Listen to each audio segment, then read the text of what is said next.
began as an urban myth about a place that looks familiar but isn't. A place that scratches so far deep and deeper into the back of your mind. A real place or your mismatched dreams? It is believed this grand creepypasta was born when some group on the internet started to chat about places that look like something from our world, but not exactly. Images of places that imitate the familiarity when there's something slightly wrong about them. A category for these types of places got coined as liminal spaces. In the internet's pop culture, liminal space describes a place that seems uncanny, because it looks like it was created by people, belongs to our world, yet is lacking any living soul in it, and the architecture doesn't fit in with what our mind expects of such a place. The most popular of such liminal spaces has its origin from this one photo.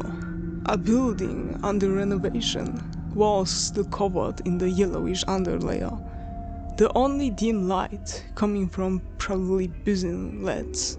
The image felt a bit odd, and some people picked up on that. There appeared deviations of the photo, new angles, once creating a bigger scale of the place. Objects started to appear in it too. Furniture, chairs and couches, but also things like signs, trash bins, then things like shoes or clothes.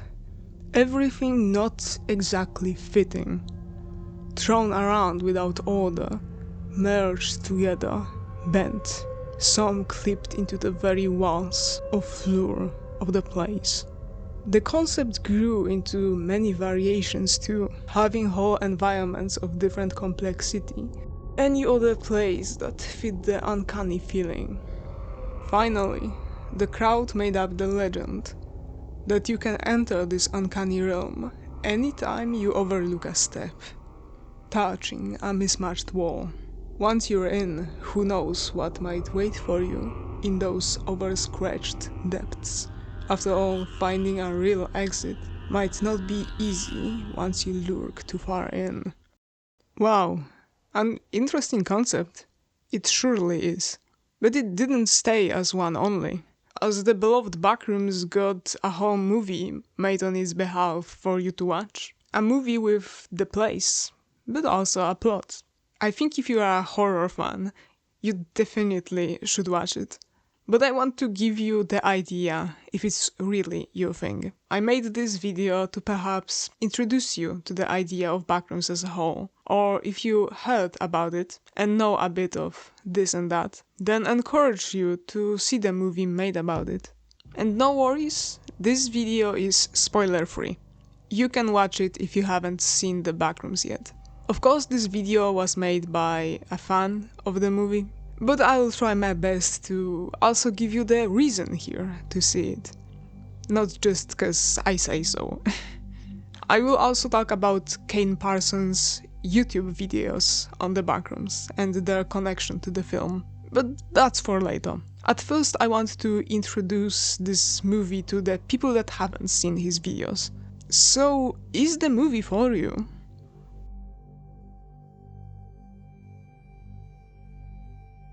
For first, the Backrooms isn't the type of horror with this one evil psychopath or a monster chasing the main characters as the main plot. It's not a slasher murderer horror. Neither does it have some group of people doing messed up things that the main characters need to save themselves from. What I'm trying to aim at is that the focus is not on physical violence. The main horror of the movie is the place itself and how the characters play out in it.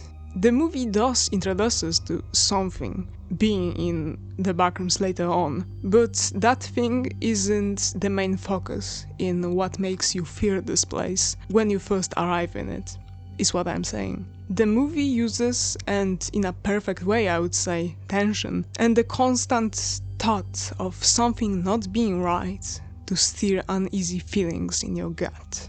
To be able to enjoy and even lean into the horror of this movie, you need to let your mind look and think about the scenery you see on your screen. This is the only way to feel the horror, when you let your mind wander. If you prefer action and blood here and there, then you might find it difficult to understand this movie. There are many segments in the Backrooms that can feel prolonged, but they were made like this to give you time to conceptualize the scenery, so your mind can make up the tension on its own. So if you can sit down and stay with your thoughts, even when they are uneasy, you will like the experience. The movie is more for people who love the invisible horror, the slow progression of terror, spawning in when you deal with something not necessarily horrifying at first glance, but giving you the creeps, the more you stay with it and think about it. Of course, me just talking won't prove to you if the concept of Backrooms can give you the creeps. So how can you check if you are capable of understanding this feeling of horror? Well, this was the original idea of the Backrooms after all. The feeling, one that was born out of the still images. So I recommend that you look at the pictures that I've shown at the start of this video again, or I will show you some right now, and do the exact same thing the movie does. Leave you with them for a second. Focus on the feeling. What do you feel when you look at such places, such architecture? The placing is out of the norm. You feel like you're looking at a dream rather than a real place. And that makes it eerie as it is, when you no longer know whether you are awake or dreaming. If you can see the abstract horror that can plant itself in your mind out of simply peeking at such places, then you may very possibly like this movie. While if you don't feel anything about the concept, because such pictures don't evoke any unease or appreciation in you, perhaps it won't be for you. I've mentioned appreciation, by the way, because I also find the aesthetic of Backrooms, especially pool rooms, just nice. Sure, it's creepy, but I love it, okay? There's also another thing you may try, and I encourage you to, is to watch some of the Kane Parsons videos on YouTube on the Backrooms. Kane Parsons is the one who directed the movie. Biggest props to him. And the thing started with those hyper-realistic animations on his channel. Just watching the Backrooms found footage may be enough. If the images didn't make you feel anything, or you still aren't too sure, then a video format might do something to your brain. Who knows? The movie is of course different. In that YouTube video you get a clear look at the creature thing, you also get a very dramatic chase sequence. In the movie the action is more toned down and stretched out for the whole 2 hours, but the vibe is definitely there, and not saying you won't find some more dramatic sequences in there too, and oh, trust me, when they hit, they do. And honestly, you can absolutely watch the trailer for this movie too. It's a rare thing for me to say, cause personally, I really dislike movie trailers, cause they just spoil the entire plot. But with the trailer for the Backrooms, it isn't the case. The trailer is good. It works very nicely in introducing you to the story and how the movie looks too. So you can watch the trailer only to get the idea too. Just a note, of course I'm not saying you won't be able to enjoy this movie if the things I've mentioned in this section didn't make you feel absolute terror. But it's fair to say, if you felt something eerie about the basic concept, your mind is nicely adjusted to the experience the movie serves.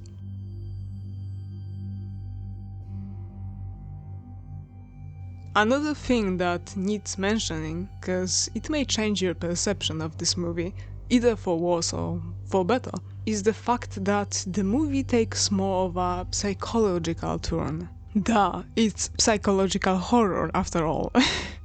And one of the best out there, cause it's a movie, it needs characters that will help provide a fitting scenario. So it's not only about the place itself, but also how the place influences the characters that enter this realm. Or well, the other way around too, how the characters influence the place itself. So yeah, the movie takes this focus on the characters' broken minds too, and tackles the concept of the human brain, creating loops and being stuck in routines. That one goes around in circles. Such statements are prevalent with you during the whole movie, as we are met with this one quote right at the start of it.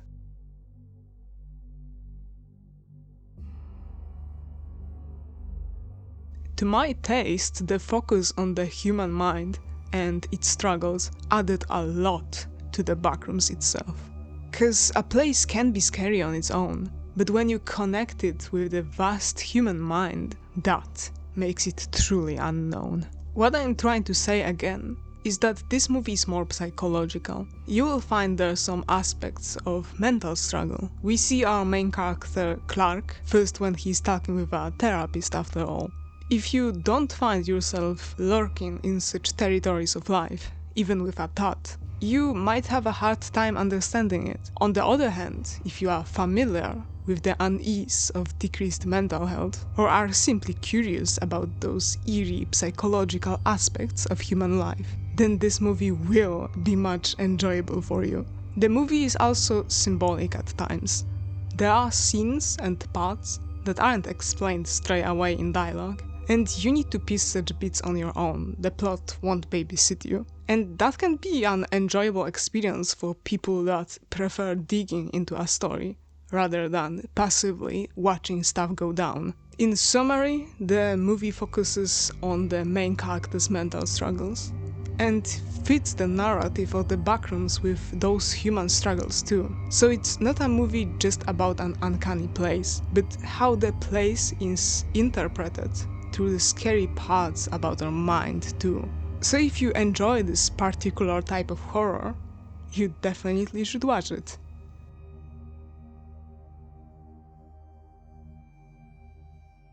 It's simply good horror, and the movie is actually scary, really, thanks to how magnificently it uses tension and suspense. Just a movie about such concept as Backrooms should, and I'm also glad they handled that so well. That's why I think any horror fan should go watch it. It keeps you in that serious tone through the whole movie, which is not something you see often. And why it does such a good job in actually being scary is because it sticks to the horror genre. Yeah, finally a horror that does that.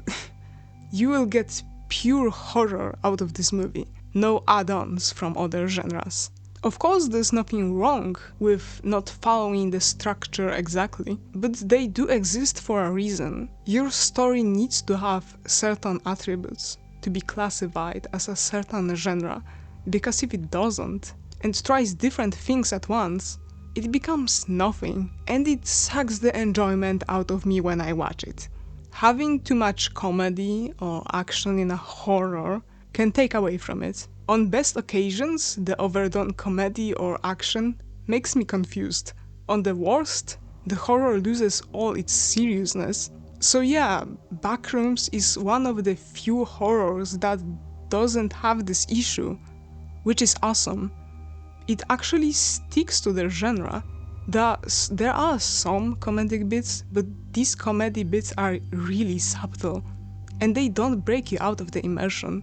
And in general, the humor is tuned down to minimum to keep the serious tone, and if it's used, it fits in. And there's no crazy out-of-place action shots either. The plot wouldn't support that, and the movie knows it. If what I'm watching is a genre that shouldn't make romance a big part of the story, I really don't want it in my face. Nothing wrong with having pairs or couples in horror, but oh wowzies, Backrooms really handled showing relationships in horrors perfectly. We have two people that are together in the movie, but we only know that because they call each other babe, and we can see how they behave around each other to assume they are together. So I'm also going to praise the Backrooms for that.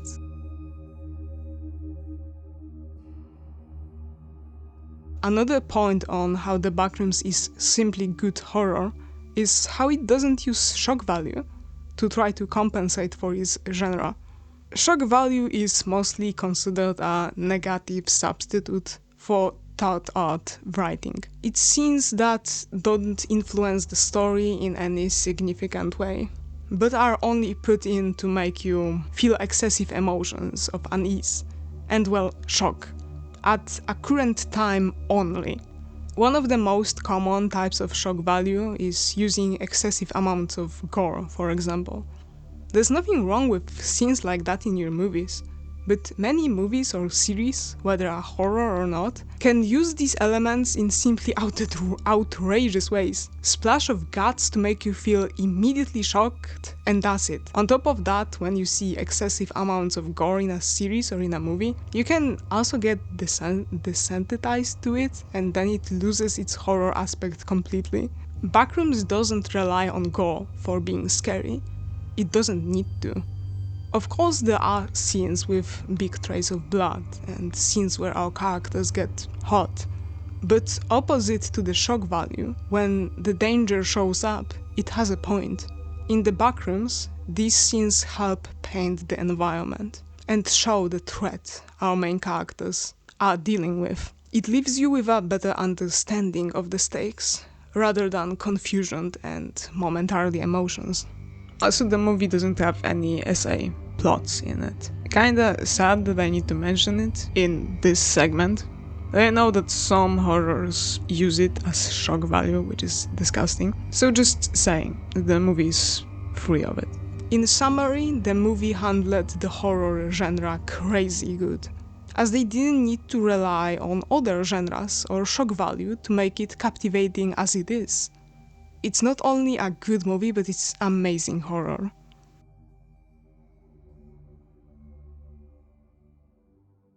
Finally, I also want to make a quick section for those who are familiar with Kane Parsons' older content about the Backrooms. His YouTube video series on his channel named Kane Pixels. I myself was and am a big fan of whatever the guy was cooking, and hearing he's the director of the big movie made me wonder if it's going to have the same vibe as those videos did.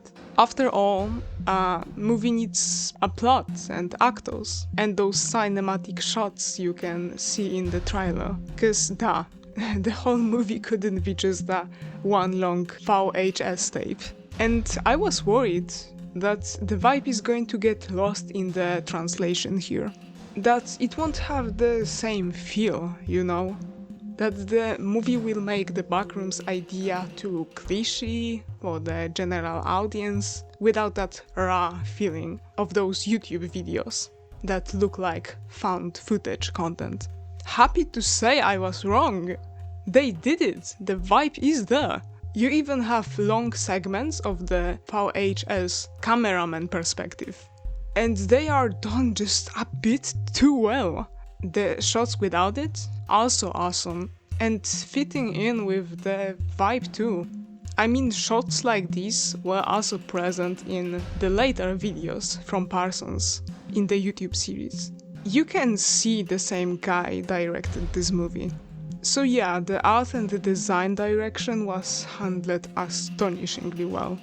When it comes to the lore, the movie is taking place in the Parsons universe too. So there aren't levels to the Backrooms, but to my knowledge, the Backrooms is just a one infinite realm with different biomes, I guess, that can differ, like the levels do in the Wiki version. So basically you still get the different variations, and not just the yellow walls. And we get a bit from that in the movie too. Just to clarify, it is mainly the basic yellow Backrooms for the movie, but that isn't an issue, when most of the OG YouTube videos took place in that environment too. And damn, it still looks just so various and crazy. Trust me, you won't be disappointed with how they portrayed this place in the movie. It's as uncanny as much as you would want it to be. Async is absolutely there too. Don't get your hopes up too much, because the movie doesn't focus on the lab stuff primarily, but it's there, and you will have a good time getting the references. Also, they do appear at one point as the focus too, like a nice tasty threat for the OG fans, I would say. And without spoiling, there are some new bits we get about the Parsons Backrooms universe from the movie. So I bet you would wanna see that. So yeah, if you watch the YouTube series, then the movie is a bit different. Okay, what I mentioned in the first parts, it's more psychological, but you should like it anyway. It's the exact same vibe as the series. Alright, I don't have anything more to say. If you watched it all, congrats and thank you very much. Just for the end, I'll repeat myself that the movie is well-made horror, especially if you dwell into the psychological horror territory. In general, if you are a horror fan and the idea of Backrooms interests you, go watch it. And don't forget to enjoy and appreciate the scenery too, cause Backrooms are damn eerie, but they have that thing to them. Just go watch it, and don't listen to the haters.